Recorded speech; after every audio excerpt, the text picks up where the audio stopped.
Salut les photographes! Avez-vous remarqué, quand vous essayez de faire votre mise au point ou focus en vidéo, c'est vraiment pas la même chose qu'en photo? Dans cette vidéo, je vous donne des petits trucs. Je m'appelle Marek de Marek Sarotic Films et voici ma capsule vidéaste futé. Let's go!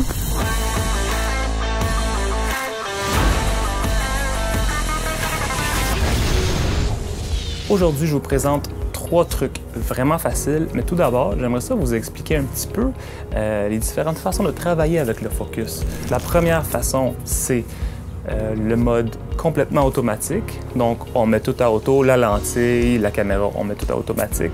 Si ce que l'on filme ne bouge pas trop, les caméras d'aujourd'hui sont assez performantes pour pouvoir suivre un sujet, suivre un visage, garder le focus. Vous voyez présentement, moi, je suis en auto. Donc, si je recule et si j'avance, la caméra reconnaît mon visage, il fait un petit carré, puis me garde au focus. Dans le fond, j'ai pas besoin de m'en faire avec ça. Je peux bouger, je peux garder une profondeur de champ assez petite pour pas que ça cause problème. La deuxième façon qu'on peut travailler, j'appelle ça le focus lock. C'est lorsque l'action se passe très loin, comme par exemple un mariage où on filme de loin, ou bien si on filme un spectacle par exemple. La meilleure façon de filmer un moment comme ça serait on prend le focus automatique au début, on set le focus sur la scène. Et puis, une fois que le focus est à la bonne distance, bien, on va venir locker. Moi, ce que je fais dans le fond, c'est que ma lentille, j'ai une petite switch dessus, je le mets à M, je le mets en manuel dans le fond, fait que le focus il s'éteint, mais je sais qu'il est à la bonne distance. Fait que là, peu importe ce qui se passe, je vais toujours être à la bonne mise au point. Ça va empêcher, par exemple, si quelqu'un passe devant la caméra, que le focus se défasse ou un objet qui serait plus proche. Donc ça, c'est une bonne façon de travailler pour être sûr et certain que ça bouge plus. La troisième façon de travailler, c'est le mode complètement manuel. Parlons maintenant du mode manuel et de 2 types de lentilles vraiment différentes. Le premier type d'objectif, c'est un objectif moderne, c'est un objectif électronique. La plupart des caméras mirrorless ont ce genre d'objectif. Dans le fond, si vous regardez la roulette du focus, c'est pas vraiment une roulette de focus, c'est vraiment comme... Il n'y a aucune indication, il n'y a pas de chiffre. C'est vraiment comme un bouton rond qu'on tourne pour envoyer un signal à la caméra. Et c'est la caméra qui va, dans le fond, activer un moteur qui va bouger les vitres à l'intérieur. C'est pas moi qui les bouge quand je tourne ça. Les avantages, dans le fond, ils sont pour le mode automatique. C'est très rapide et très silencieux.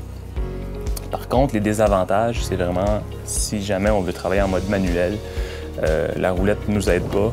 Les 2 désavantages principaux, c'est que souvent, il faut que je tourne beaucoup pour faire mon focus, dans le fond. Fait que si je veux faire quelque chose de rapidement, des fois, il faut que je fasse un demi-tour, des fois un tour, même un tour complet. Donc, c'est vraiment pas très rapide. Et puis, le deuxième désavantage, c'est qu'on le sent pas. Donc, c'est comme moins un mouvement organique, c'est moins comme intuitif, instinctif. Donc, ces objectifs-là, je vous conseille de les utiliser, oui, mais plutôt pour le mode automatique. Pour ce qui est de l'autre type d'objectif, je dirais des objectifs classiques. Dans le fond, si je tourne la roulette, ça va vraiment aller bouger les éléments à l'intérieur. Les vitres vont bouger. Donc, c'est vraiment mécanique. La particularité avec ces objectifs-là, c'est que je peux tourner vraiment juste un petit peu, puis je peux aller focusser très facilement de quelque chose de près à quelque chose de loin ou l'inverse. J'ai pas besoin de tourner beaucoup. Et le résultat est instantané aussi, vu que je bouge des vitres à l'intérieur, donc je le sens puis je le vois. C'est beaucoup plus instinctif. Ça ici, c'est un objectif Samyang 85 mm. Elle est juste manuelle. Fait on peut pas y aller en mode automatique, mais on peut vraiment s'amuser avec. Le rendu est vraiment superbe, puis ils sont pas très chers. Avec cette lentille-là, ce que je peux faire, c'est que je peux faire ce qu'on appelle le rack focus. Le rack focus, c'est super simple. C'est dans le fond, vous avez un objet ici, vous avez un objet un petit peu plus loin. Je peux focuser sur l'objet en avant, puis je fais juste changer, puis je focus sur l'objet d'en arrière. De cette façon-là, il faut s'habituer, il faut se pratiquer. À la longue, ça devient facile, puis ça donne un look un peu plus organique, un peu plus analogique, un style cinéma. On peut aussi réagir très rapidement. Je vous dirais qu'instinctivement, je suis toujours porté à aller vers le focus automatique, la solution la plus facile. Mais lorsque je prends une lentille comme ça, une lentille manuelle, je commence à jouer avec, je commence à me concentrer, aller chercher, je fais mon focus sur ce que je filme. à chaque fois, je réalise que c'est plus rapide. Je fais juste tourner la bague, puis ça prend une fraction de seconde. Il y a moyen de travailler très rapidement avec une lentille comme ça. En mode manuel, une des choses un petit peu difficiles, c'est que des fois, on n'est pas certain d'être vraiment au focus. On est-tu dessus ou un petit peu à côté? Ce qui peut vous aider, c'est regarder, est-ce que votre caméra elle a la fonction Focus Peaking. Le peaking, c'est des petites lignes d'une couleur, soit bleue, verte, rouge, qui apparaissent dans le contour d'une personne ou d'un objet lorsqu'elle est au focus. Donc, il va aller chercher les lignes très fines pour indiquer qu'il n'y a pas de flou dans le fond. Ça, c'est quelque chose qui peut vous aider beaucoup. Moi, j'utilise une Nikon Z6. Ma caméra, je pense aussi, plusieurs caméras doivent être faites de la même façon. Elle a un petit carré que je peux déplacer dans l'image, puis qui est rouge. Puis lorsque le carré est sur un objet au focus, bien, il devient vert. Fait que moi, ça c'est quelque chose que je me sers beaucoup. Si je filme un visage et le carré est dessus, s'il est vert, je sais qu'il est vraiment au focus. Puis s'il est rouge, des fois, je vais juste aller tourner minimalement ma bague de focus, puis pour que le carré rouge devienne vert. Une autre chose aussi qui aide pour le focus manuel, c'est vraiment, je trouve que les caméras très récentes, ils ont une résolution d'écran extrêmement bonne. Donc, à l'œil nu, on peut regarder sur le petit écran puis on peut voir est-ce qu'on est au focus ou non. Contrairement à des caméras un peu plus anciennes, des fois, c'était plus difficile à voir, il y avait moins de résolution. Alors, pour résumer, les objectifs plus modernes électroniques, plutôt pour le focus automatique, et les objectifs plus classiques mécaniques, plus pour le focus manuel. Maintenant, mes 3 petits trucs. Lorsque vous n'arrivez pas à bien faire le focus, soit vous n'êtes pas assez rapide, ça bouge trop vite, tout est flou, vous ne savez plus trop quoi faire.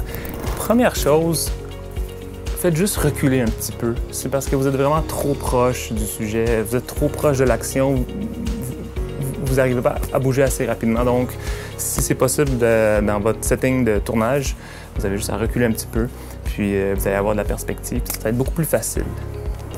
Deuxième petit truc, changez de lentille. Allez-y avec quelque chose de plus large. Si vous êtes avec une 50 mm puis vous êtes très près du sujet, mettez donc une 24 ou quelque chose de plus large pour agrandir la profondeur de champ, puis la lentille va prendre plus large. Vous n'aurez pas besoin de bouger autant, puis le focus va être plus facile à faire. Et mon 3e truc, ça serait juste fermer votre iris un petit peu. S'il y a trop de flou dans votre image, c'est parce que vous êtes trop open. Vous n'avez pas besoin de filmer à f1.4, 1.8. Vous n'avez pas besoin d'avoir cette petite profondeur de champ-là. Si ça bouge, vous avez besoin d'avoir de l'espace pour que ça bouge. Vous pouvez même y aller à f4, f5.6, il n'y a pas de problème. Dans le fond, l'important, c'est que le sujet soit au focus. On ne veut pas risquer ça. Dans le fond, mieux vaut avoir une shot où le focus est bien fait, plutôt qu'on veut avoir un beau flou de background, mais que dans le fond, on n'a pas réussi à bien faire notre focus. Alors voilà, c'était mes petits trucs sur le focus en vidéo. J'espère que ça va vous aider.